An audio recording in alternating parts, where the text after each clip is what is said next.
जय हिंद दोस्तों। आज की ये खबर जब चीन का गोबर टाइम्स देखेगा ना तो उसका बौखला जाना 101% तय है। संभवतः उसने ये खबर देखी भी होगी और देखना वो अगले 48 घंटों के भीतर ही इस खबर को लेकर एक जहरीली टिप्पणी जरूर जारी करेगा, क्योंकि भारत और चीन के नंबर 1 दुश्मन ने काम ही कुछ ऐसा किया है कि जिससे चीन की जो वन चाइना पॉलिसी है उसकी धज्जियां उड़ चुकी है।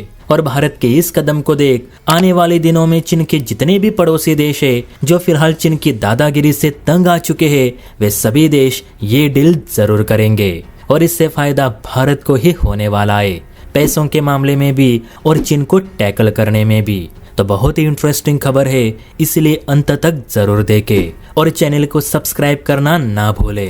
तो चलिए आज की बढ़िया वीडियो की शुरुआत करते हैं। तो बात हो रही है चीन के नंबर 1 दुश्मन फिलीपींस की, जिसने चीनी सेना को हराने वाला बेस तैयार कर दिया है। और ये बेस और कुछ नहीं तो ब्रह्मोस मिसाइलों का टर्मिनल बेस रहने वाला है, जहां पर भारत से मिलने वाली सभी ब्रह्मोस मिसाइल्स चीनी जहाजों को डुबोने के लिए रेडी टू फायर मोड में तैनात रहेंगी। नव भारत टाइम्स के इस आर्टिकल के मुताबिक फिलीपींस में ब्रह्मोस की तैनाती वाला बेस तैयार हो चुका है, जहां पर आगामी ब्रह्मोस लॉन्चर्स डिप्लॉय होंगे।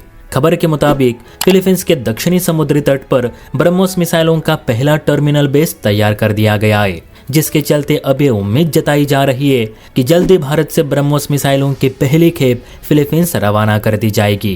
कहा जा रहा है कि इस डिलीवरी को मूल रूप से 2023 के अंत तक यानी पिछले साल ही पूरी की जानी थी, लेकिन फिलीपींस के अनुरोध पर ही इसे स्थगित कर दी गई, क्योंकि इसी बेस का काम पूरा नहीं हुआ था। लेकिन अब चूंकि जैसे खबरें निकल कर आ रही है कि बेस पूरा हो चुका है, तो अब भारत भी ब्रह्मोस को डिलीवर करने के लिए बिल्कुल तैयार है। रक्षा अनुसंधान एवं विकास संगठन यानी DRDO प्रमुख समीर कामत जी ने इसी साल की शुरुआत में ही बताया था कि फिलीपींस को ब्रह्मोस मिसाइलों की डिलीवरी मई से पहले शुरू कर दी जाएगी। सबसे पहले ब्रह्मोस के ग्राउंड सिस्टम फिलीपींस पहुंचाने की योजना बनाई गई थी और इसके बाद मिसाइलों की डिलीवरी शुरू होने वाली है। और योजना के मुताबिक ब्रह्मोस के ग्राउंड सिस्टम बीते महीने ही फिलीपींस को सप्लाई कर दिए गए हैं। अब बस बैटरीज यानी लॉन्चर्स मिलने बाकी है। अब ये बैटरीज क्या है इसे मैंने बीते वीडियो में भी बताया था, फिर भी जिन्हें याद नहीं उन्हें शॉर्ट में बता दूं कि ब्रह्मोस के पूरे यूनिट को बैटरी कहा जाता है, जिसमें 4 लॉन्चर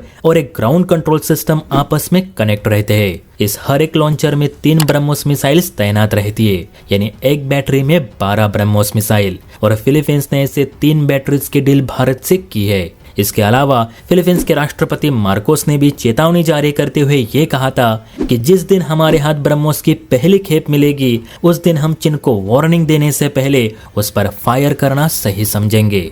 हो सकता है कि चीन का विदेश विभाग इस डील में रोड़ा डालने की कोशिश करेगा, लेकिन एक बात तो तय है कि ब्रह्मोस ने चीन की वन चाइना पॉलिसी को खतरे में डाल दिया है, क्योंकि फिलीपींस को ब्रह्मोस मिलने के बाद बाकी एशियाई देश भी ब्रह्मोस खरीदने में देर नहीं लगाएंगे। तो क्या हमें सबको ब्रह्मोस देनी चाहिए या फिर नहीं? कमेंट करके अपनी राय जरूर दे। और हाँ, वीडियो अच्छी लगी हो तो लाइक एंड सब्सक्राइब भी जरूर करें। जय हिंद।